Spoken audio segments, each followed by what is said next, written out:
Te Waka Hourua. Kia ora. Kia ora. Thank you for sharing some time and some more time, and generally ask how you guys are feeling about the last couple of weeks. Pretty good.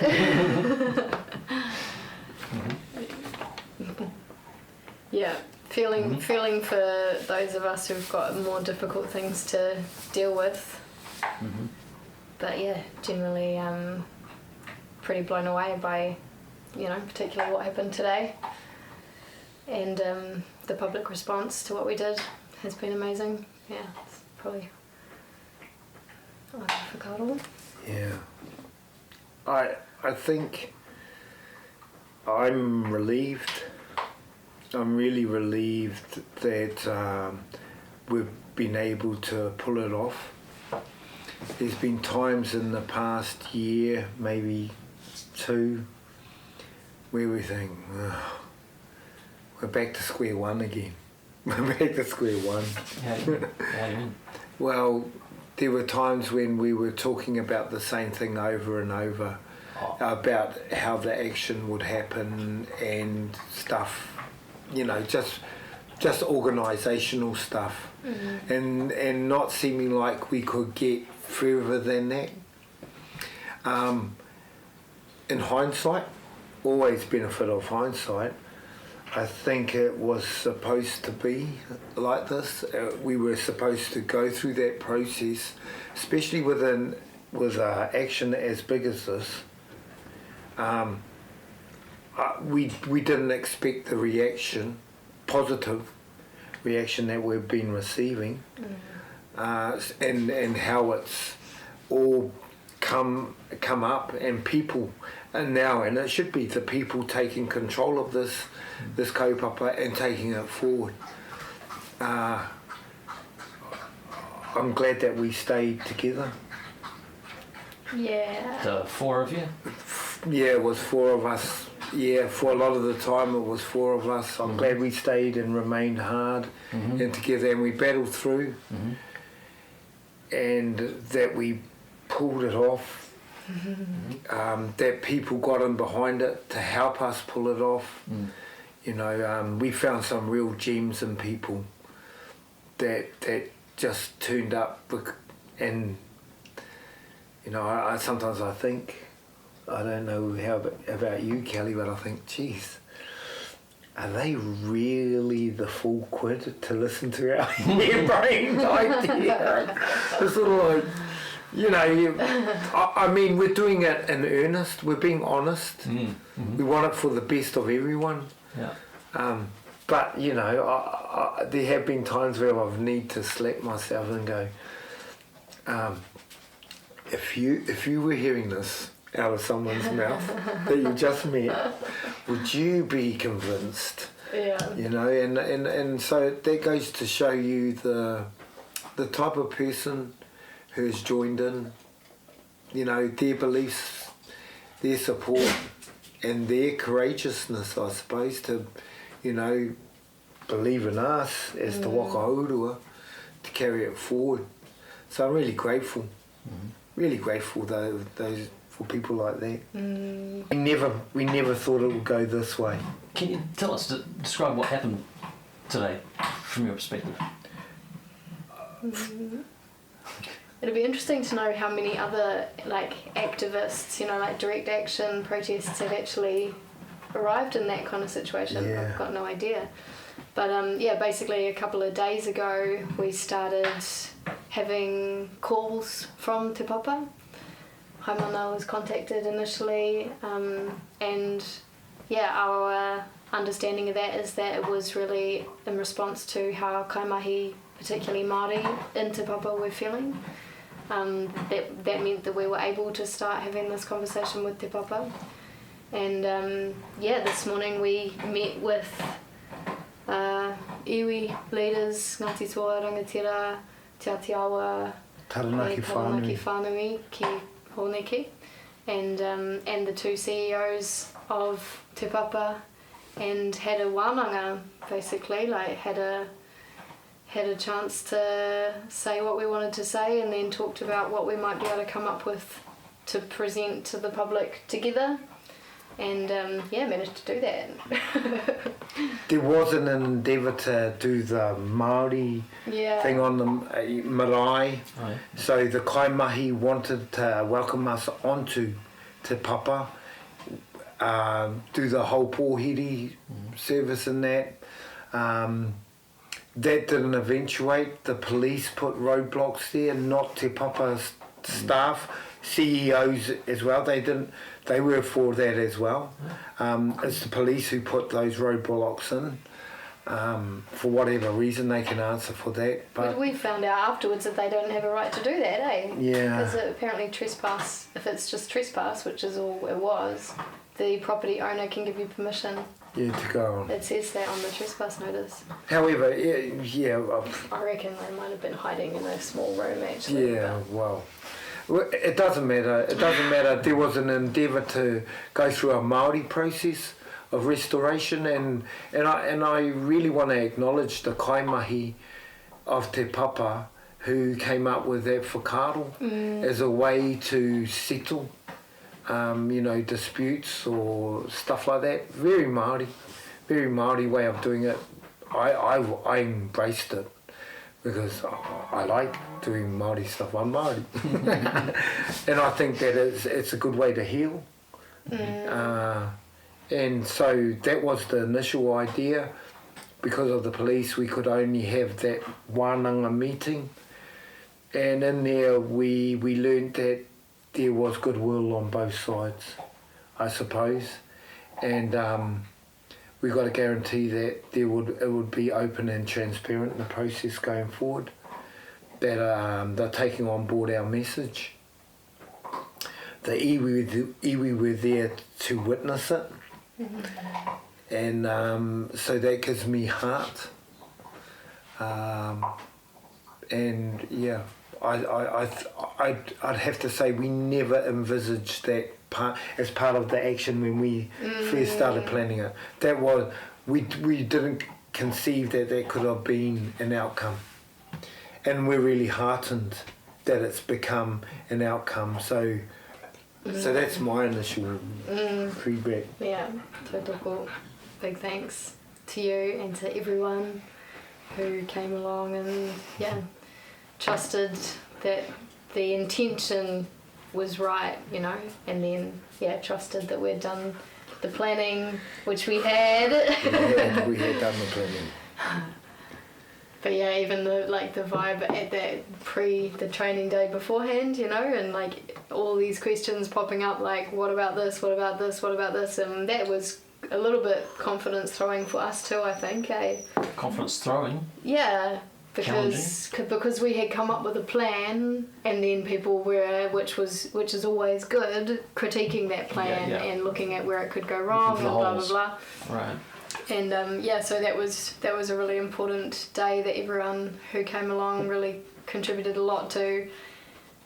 But then we pulled it off. Plan A worked, even though we came up with a few, things that might happen. A, B and C. Yeah. Hey, Peter. And just to touch on what Kelly's saying is, it was a good challenge because it made us more determined. Yeah. At the end of the day, I remember saying, I'm going to get that pole in there, whatever, so don't worry about it. Yeah. I'm getting it. We had 3 plans.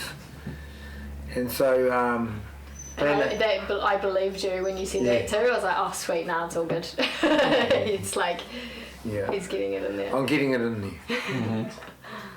And so it made us more determined, and it then I don't know what it was like for you, but I felt back on that year, at least 2 years perhaps, of us doing the groundwork, and and just going through it and believing it, and how bringing it to fruition and realising it, actualisation. Can I one more mihi as well? I think is massively due and owed to Te Wihi, because this whole thing was Te Wihi brought us together at this exhibition in the first place. it was his whakaaro that this is not tika, this is not okay. Right. And he's just been, an absolute legend in everything that he's been doing, including over the last month. He's like, his whole family as well has supported him to be able to be in Pōneke, to do all the work, to bring together all of the bits of equipment, like he's just been absolute legend, and this would never have happened without him. So big love to Wehi.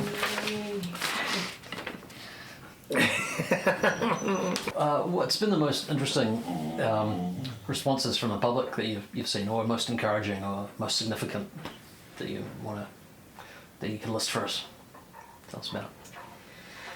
Oh, it's been so many, so many like really moving responses. I think the thing that springs to mind first for me is Māori who have taken issue with this exhibition now saying, you can go and see it now, it's better. Like there was one where the tamariki who were in their 30s now said that they had never been allowed to go to Te Papa because of that exhibition. Their mum wouldn't let them go, and that she had contacted them and said, you can go now. So that was amazing bit of feedback. Thanks, Mum.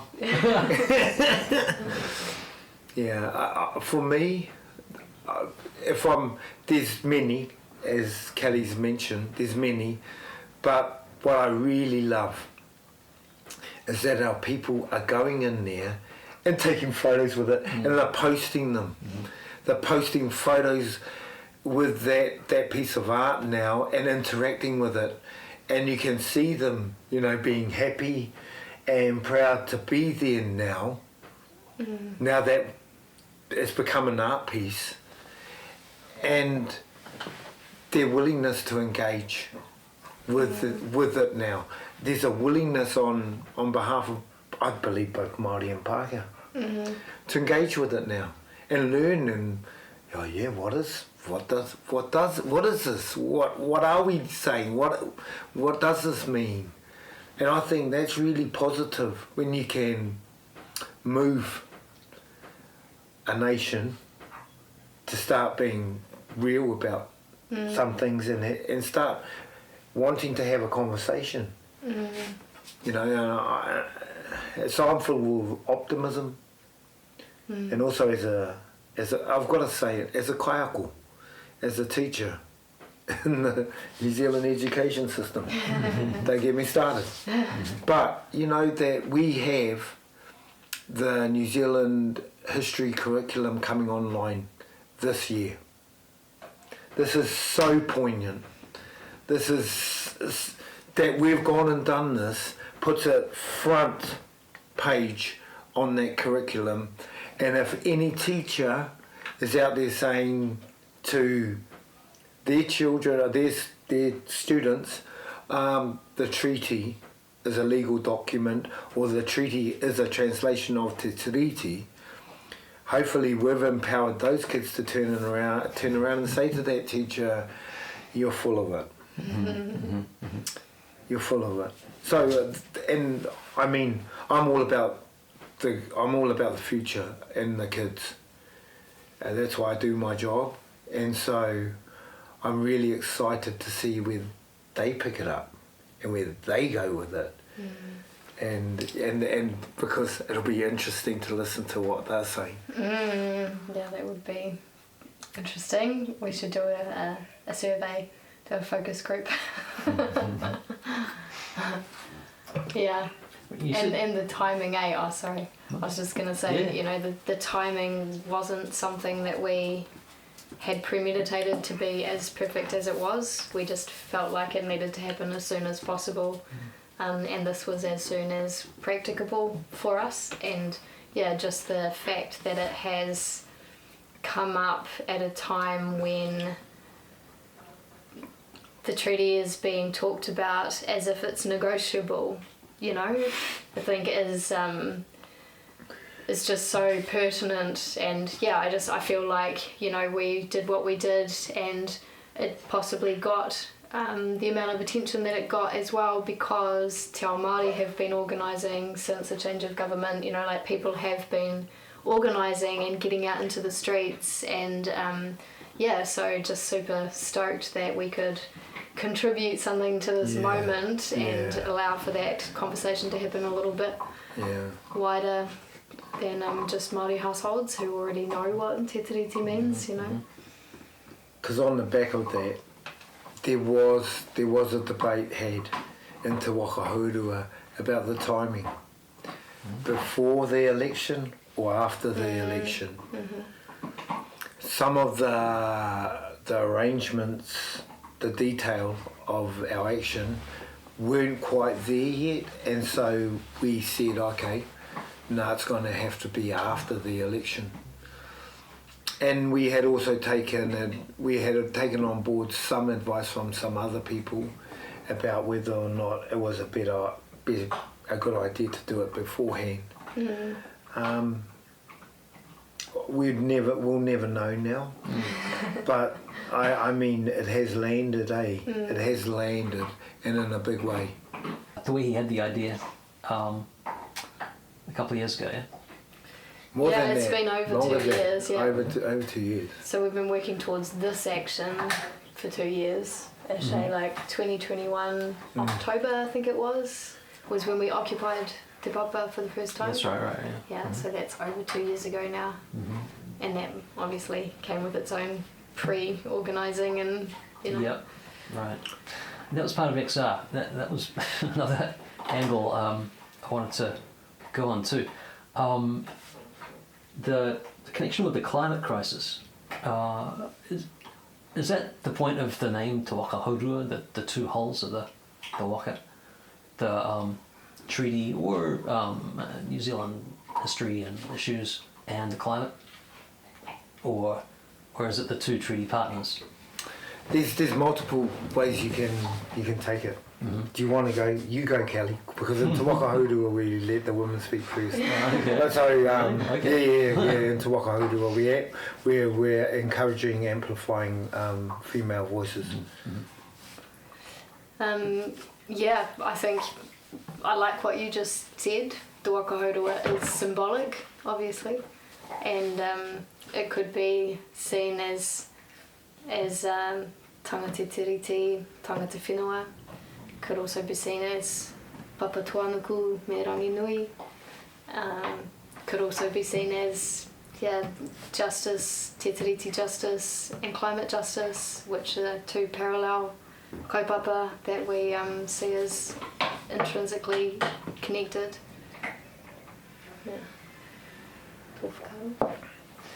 Okay, but one of your other kaupapa is to do with climate action, right? It's not another kaupapa. This one is of the several. Or? No, this is the same kaupapa. It is the same. Okay. Yeah. Cool. Yeah, they're the same mechanisms that are continuing to drive colonisation, and the people who benefit from that are the exact same mechanisms that are driving the climate catastrophe, and the people that benefit from that. It's the same thing for one, and then the other is like, this is a conversation that we haven't had. People have been trying to have it, don't get me wrong, I don't want to undermine all of the incredible work to elevate Te Tiriti to where it is today, or was a couple of months ago. But we need to have this conversation as a nation before we can have the climate conversation as a nation, and that's why we targeted Te Papa, because how can we have an informed discussion when people are being deliberately misled about our very history, you know, and about our constitutional agreement. To what extent do you think Julian Batchelor's roadshow was a tactical plan or a distraction from the bigger issues such as climate? For a distraction from whom? I think Julian Batchelor is a product of things like Te Papa's delivery of our history. You know, like people like Julian Batchelor and David Seymour and, you know, countless people in positions of power are able to talk about Te Tiriti o Waitangi as if there's confusion around it, or as if it doesn't say what it says, because as a nation we haven't actually we don't have enough of an awareness about what it means as a society. So I think he's a product of the exact thing that we've been telling Te Papa they need to change. Very much so, and that's why it was such an apt action, you know. And we know who's also on that list. He's not alone. He's not alone, and it's been by design. Whoever, and I would say it's systemic. But I'd rather put it on the system rather than individuals at the moment. That this is the outcome of the system that we have, and because to uphold itself, it needs to propagate untruths or be opaque, vague about certain things, and so for us, we needed to go through this tack because we understand that the social injustice that has been, you know, caused to myriads of people all across the globe through colonisation, that's part of the reason why we are in the climate catastrophe that we're facing. And we believe it's systemic. We've described it as whakapapa. So in a Maori idea, we believe that this system can't actually, it can't help itself, it can't save itself because it's made up of certain characteristics that have been handed down by its forebears, beginning with patriarchy, feudalism, monarchism, you know, imperialism, colonialism, you know, industrialism, and then capitalism, and the iterations of capitalism that we're now facing. You know, neoliberal, neo-corporate, fascist capitalism. And when I talk fascist, I mean in Mussolini's definition of fascism, where it's the state and the corporate body working in tandem, you know. So I mean it in that, and hence we are today. We're talking about some of the people that are now in our government leading us. Oh, tobacco lobbyists. Are we surprised when the state and the corporates work together? A ex-mercenary in Iraq, you know, is now the police minister. Are we surprised when, you know, corporate body and the state work in tandem? It's oil and gas. Yeah, oil and gas. Oh yeah. Re-exploring. So we feel that this issue needs to be clear. Everyone in our country has a stake in it. Let's get the facts out. Let's get the facts on the table first.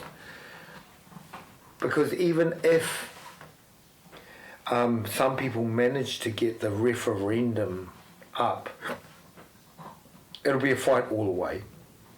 It's not up for discussion, but some people would like a referendum on it.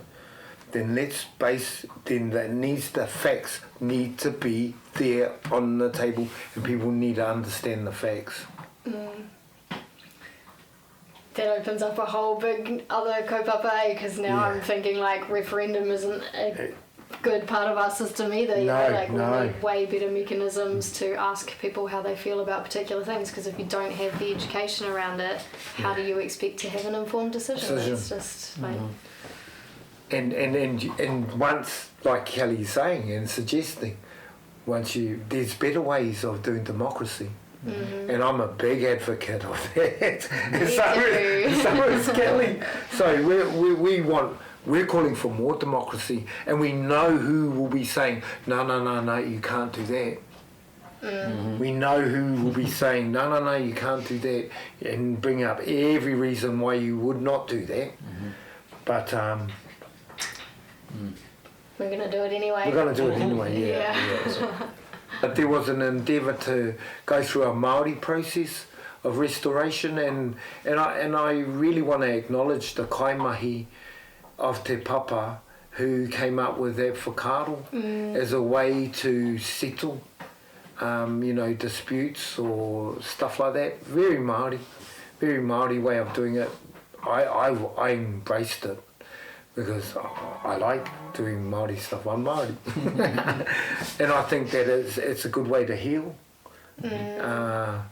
And so that was the initial idea. Because of the police, we could only have that wānanga meeting. And in there we learned that there was goodwill on both sides, I suppose. And we got to guarantee that it would be open and transparent in the process going forward. That they're taking on board our message. The iwi were there to witness it. And so that gives me heart. And yeah, I'd have to say we never envisaged that as part of the action when we first started planning it. That was we didn't conceive that could have been an outcome, and we're really heartened that it's become an outcome. So it wasn't spooky, but it's just that is such an awesome outcome. Maybe the spookiest thing has been the public's response and the public's understanding of the creative aspect of it as well, and that's probably why we were in that room as well, right? It's because so many people got it, so many people loved it, so many people expressed their tautoko, and Te Papa heard that. It wasn't just us that ended up in that room, it was everyone who had liked the campaign in any, at any stage. Yeah. The Papa gave us the idea. Yeah, we can thank them for that. We can thank them for that. But I'm also, as Te Waka Hourua, we had the discussion probably not long after I think it was before we occupied, how we would like to take action in a different way.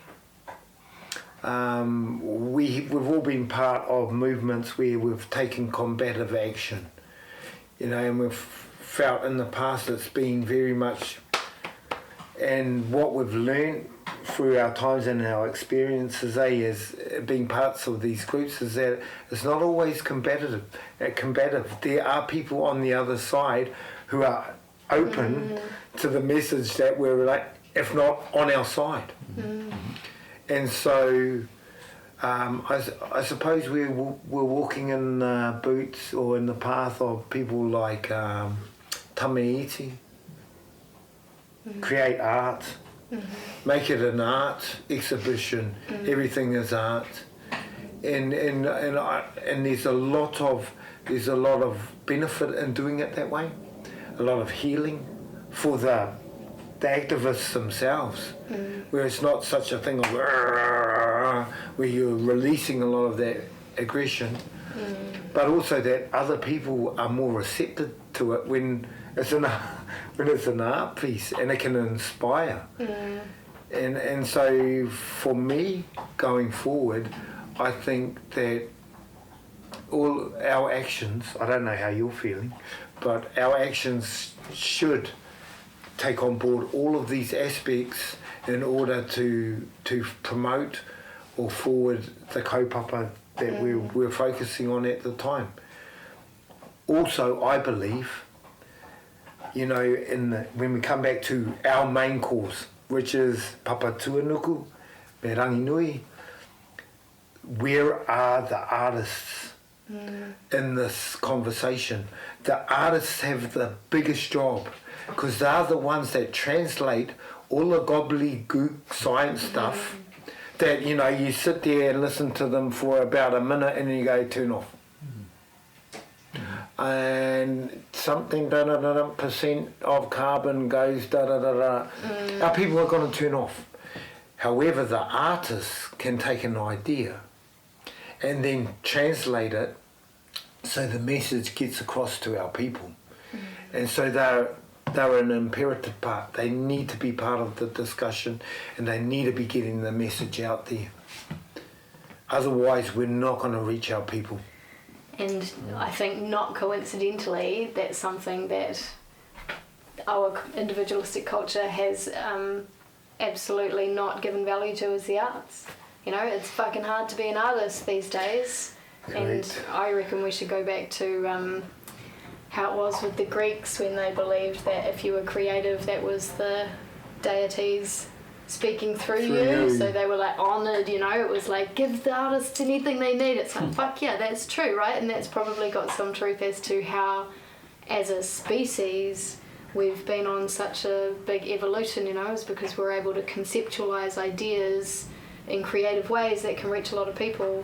So yeah, tautoko, it's like such a important job, and it's been fun, like doing something creative. And the humour of it. One highlight was mate, not someone we know, but someone who's come up and has been supporter, has a tattoo that says "Ration the Queen's veggies." Yeah. And I've written an article about it. Nice. Yeah. Cool. Because it's a funny phrase, but it's definitely got some profundity to it. Yeah. Right. I mean, everybody knows, Marie Antoinette's "Let them eat cake." Yeah, let them eat cake. Like, there's a disconnect between the rich and the everyday people, and it's gotten to literal crisis point. You know, we are in crisis. Yeah, and there's two, and let me say, there's two. I totally agree with what Kelly says in terms of the artists and, you know, empowering the artists and giving them the time, the space and the energy to create. But I'm not for the types of ways that we've rewarded artists, and I'm talking about global, well-known artists, where they become extremely wealthy, to where they have, you know, unbelievable wealth. I'm not down for that either. There needs to be a critique of that as well. Whilst I think that artists are essential, I don't think that that's the way you acknowledge them. And I think that is a reflection on our system that puts emphasis on those types of outcomes. Success. Yeah, of success. And but however, in saying that, the artists are essential in getting the message out there and across to the wider public. And that's missing from the discussions at the moment.